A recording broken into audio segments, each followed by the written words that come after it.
Anies bakal pilih Sohibul Iman nggak menurut Mas Hensat? Kalau menurut saya, Mas Anies ini kan manusia politik yang cerdas ya. Dia paham lah, kalau dia pilih PKS lagi, ceruk pasarnya tuh nggak berkembang gitu kan. Jadi dia harus pilih yang lain gitu ya, walaupun PKS pede. Loh ini kan Mas Anies sudah pernah nyapres, jadi pasti suaranya banyak, tapi kan belum tentu juga. Dan kemudian Sohibul Iman ini memang besar di Jakarta. Pernah jadi rektor Paramadina juga, tapi kan dia aslinya Tasikmalaya di Jawa Barat gitu ya. Kalau kemudian ada Anies Baswedan yang Kuningan, kemudian Sohibul Iman yang Tasikmalaya, kemudian ada Ridwan Kamil yang juga dari Bandung gitu ya. Mungkin bisa jadi lawan ketiga tuh yang menang nantinya kalau memang ada 3 pasang calon. Jadi menurut saya kecil kemungkinannya Anies Baswedan akan pilih Sohibul Iman gitu. Dan terus terang sih saya kaget juga, bahkan di perbincangan antar teman-teman di Paramadina itu, wah ini musuhnya Sudirman Said dan Didik J. Rahbini juga maju juga. Ini kan jadi rektor-rektor semuanya maju tuh. Saya bilang ini gawat juga. Nah itu menurut saya sih kecil kemungkinan ya. Dan Mas Anies saya rasa akan mempertimbangkan itu sekali, karena kan dia sudah merasakan kekalahan pertama kemarin di Pilpres. Jadi kemungkinan ya dia akan memikirkan calon lain yang juga disetujui oleh PKS. Saya rasa PKS cukup terbuka, kan saya pernah cerita di 2017 itu kan deklarasi Mardhani Alisera sebagai calon gubernur Jakarta. Semua orang pusing kan. Mardhani Alisera, dulu Mardhani belum sekinclong ini namanya. Masuk DPR juga PAW kan. Memang orang lama di Jakarta, tapi kan semua orang, ini PKS serius gak sih? Gak lama kemudian Sandi Mardhani Alisera gitu, deklarasi juga tuh. Terus akhirnya ujung-ujungnya Anies Sandi gitu. Jadi artinya PKS ini bisa juga kemudian bertoleransi dengan keadaan. Kali ini bakal bisa legowo juga tuh PKS. Nah mereka kan pengennya kursi. Itulah Cawagup. mereka kan pengennya kali ini baik itu cagup atau cawagup kalau bisa dari PKS. Nah saya waktu itu pernah bilang di acara Mas Indra tuh, ada Iqbal, ya udah Aniesnya aja di PKS-in. Jadi bisa ada wagub yang non PKS gitu. Tapi gampang juga waktu itu Iqbal. Mungkin dia mikir juga nih, Anies mau nggak ya di PKS-in gitu ya. Tapi menurut saya kalau memang mereka maksa banget harus PKS, ya begitu gitu. Kecuali mereka punya logistik banyak sehingga ada daya tawar menawar ke partai lain untuk bisa mengiyakan kader PKS menjadi wakilnya Mas Anies gitu. Oke. Jadi kalau menurut Mas Hensat, PKS kali ini akan bisa dinego lagi supaya kursi cawagupnya dari partai lain, atau kali ini PKS akan lebih kekeh? Kalau menurut saya mereka akan kembali ke hitohnya ya, mendengarkan suara umat gitu. Jadi sekarang aja kan orang bingung kok dengan Sohibul Iman, resistensi di partai politik sudah ada. Kemudian resistensi masyarakat juga ada gitu ya. Resistensi paling kerasnya tentunya ya bertanya siapa Sohibul Iman gitu kan. Nah itu menurut saya juga menjadi pertimbangan dari PKS, dan terbukti kan akhirnya Presiden PKS Pak Ahmad Sayhu mengatakan itu ya terserah Mas Anies. Karena kan kemarin waktu kita di acara itu kan saya juga nanya, itu kalau Mas Anies yang nggak mau gimana? Bisa jadi kan bubar juga. Nah apalagi kalau hipotesa di awal tadi benar bahwa yang membuka kartu Anies, mempersilahkan Anies ini adalah sosok Jokowi gitu. Makanya akan kejadian juga kalau ini hipotesanya benar ya, Mas Anies akan ngobrol dengan Pak Jokowi. Nah pertanyaannya kan kalau Pak Jokowi tetap kekeh menyodorkan Kaisang nih, Mas Anies gimana gitu. Nah inilah politik yang nanti kita lihat Mas Anies apakah benar-benar mengusung perubahan atau mengusung perubahan tanda petik gitu. Apakah iman politiknya akan goyang? Ya, kira-kira gitu tuh. Oke.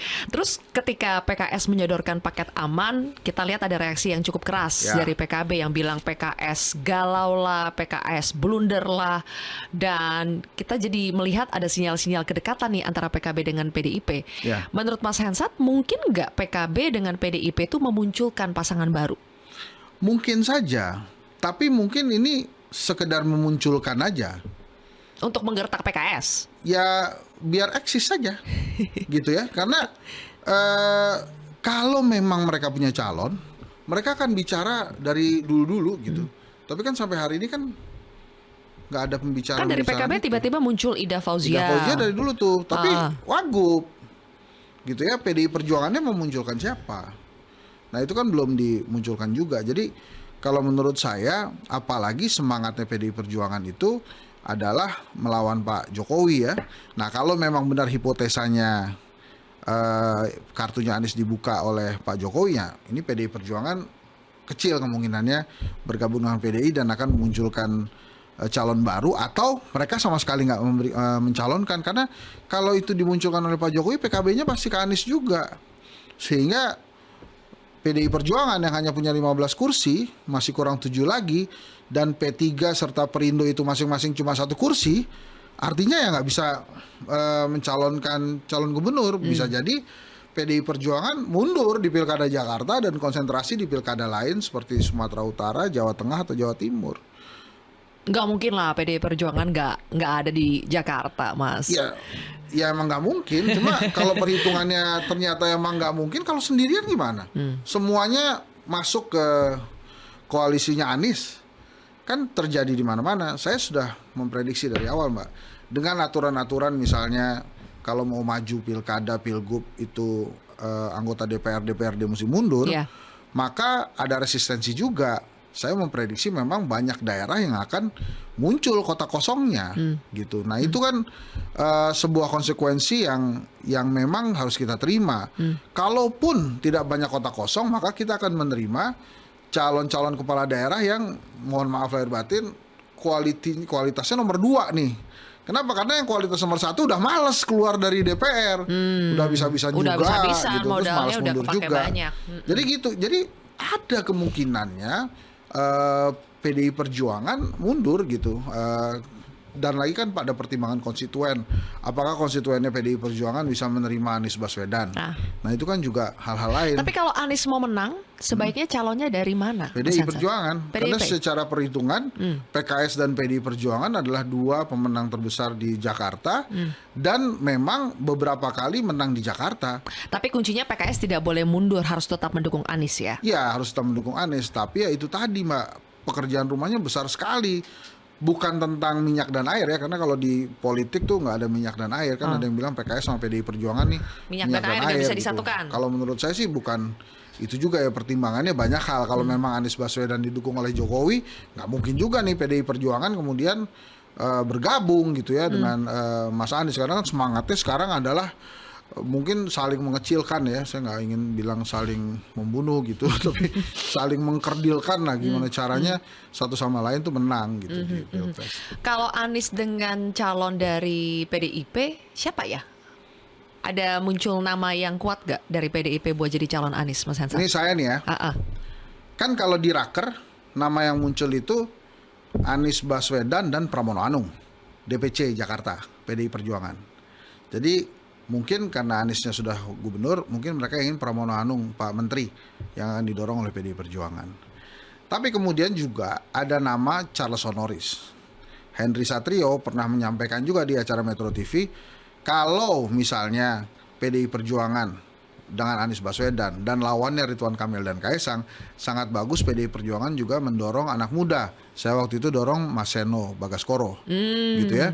Tapi kalau sekarang misalnya perhitungannya ingin menang ya, bisa jadi Mas Anies itu mendapatkan wakil justru para selebritisnya PDI Perjuangan, Rano Karno misalnya, atau Rike, atau siapa yang memang artis-artis selebnya PDI Perjuangan. Dan karena saya bersahabat dengan Mas Hinton, pasti dia seneng banget tuh kalau PDI Perjuangan dorong Once gitu. Karena kalau Once Mekel masuk, wah dia naik tuh PAW, pasti dia bahagia betul tuh. Nah itu mungkin ya, bisa jadi pertimbangan gitu ya. Tapi memang saya sih nggak bisa membayangkan kalau kemudian Anies Baswedan mendapatkan PKS dan kemudian PDI Perjuangan dan beberapa partai lain itu kalah. Tapi menurut saya sih begini, kalau ternyata memang Anies Baswedan tidak berhasil diajak oleh rezim ya, apapun itu, misalnya dengan Mas Kaesang dia nggak mau, dengan calon yang diusodorkan nggak mau, akhirnya dia jalan sendiri gitu ya, ya ini bisa jadi ada skenario awal kartunya nggak jadi hidup gitu. Kan kartunya Dengan nggak cara hidup. gimana? Kalau mematikan kartu Anies tuh caranya gimana? Mas Ya Ansat? partai politik ketum-ketumnya dipanggil Pak Jokowi lagi lah, termasuk PKS juga kan. Desas-desus yang dijanjikan itu kan bisa saja terpenuhi. Ya udah, kamu nggak mau wagub nih, ya udah ini kita naikin ya. Gubernurnya dari PKS tapi jangan Anies. Ya kan geser juga itu pasti PKS. Itu lebih mudah menurut Jadi saya. bisa digeser dengan tawaran kursi atau apa? Logistik. Tawaran kursi, logistik, desas-desusnya kan wagub, terus menteri logistik gitu ya. Kalau itu semua Ini penawaran dipenuhi kan, buat PKS ya? Iya, pindah juga PKS-nya. Apalagi kalau kemudian Kim bilang, oke lah kita gubernurnya dari PKS.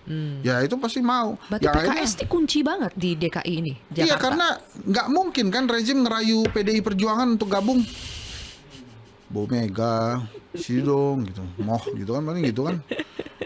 Nggak mau gitu. Nah kalau PKS masih bisa. Jadi memang kuncinya di PKS. Jadi kalau kemudian mereka gercep gitu ya, Anies Baswedan, Sohibul Iman, karena ya mereka sadar bahwa posisinya nih paling bisa diajak sama rezim, paling bisa diajak omong gitu.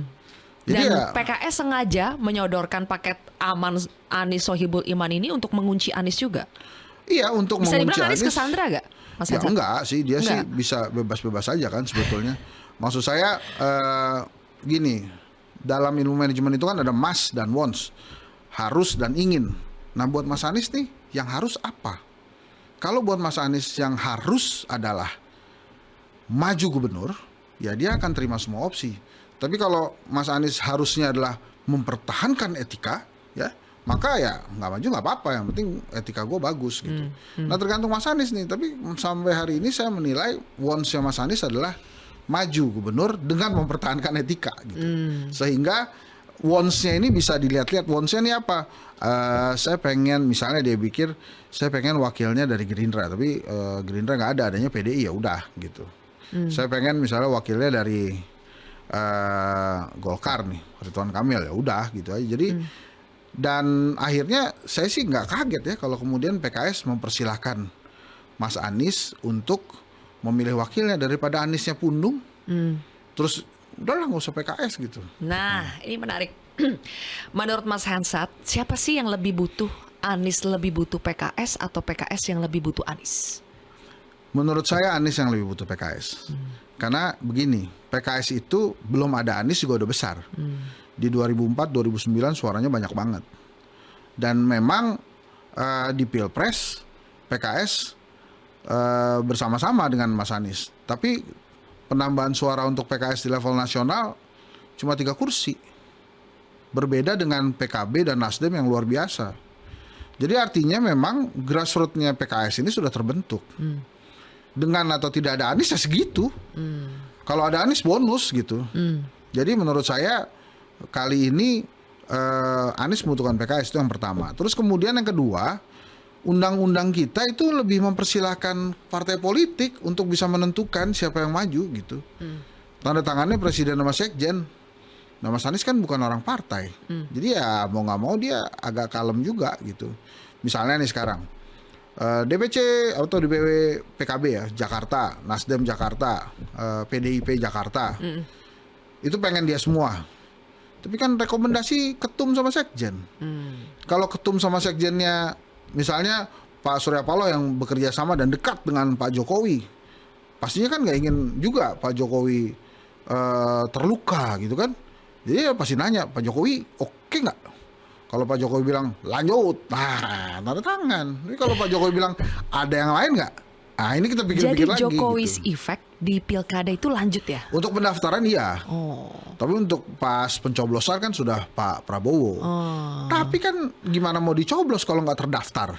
Gitu kan. Jadi ya Pak Jokowi ini lagi hitung-hitung juga, oke-oke juga. Makanya kemudian banyak kan yang ngaku-ngaku dekat dengan Pak Jokowi supaya dia menang pilkada gitu ya. Apalagi Mbak Sylvia kan pernah sering ketemu Pak Jokowi ya. Bisa maju tuh ke pilkada tuh Mbak Sylvia. Sebagai orang yang kenal dengan Jokowi.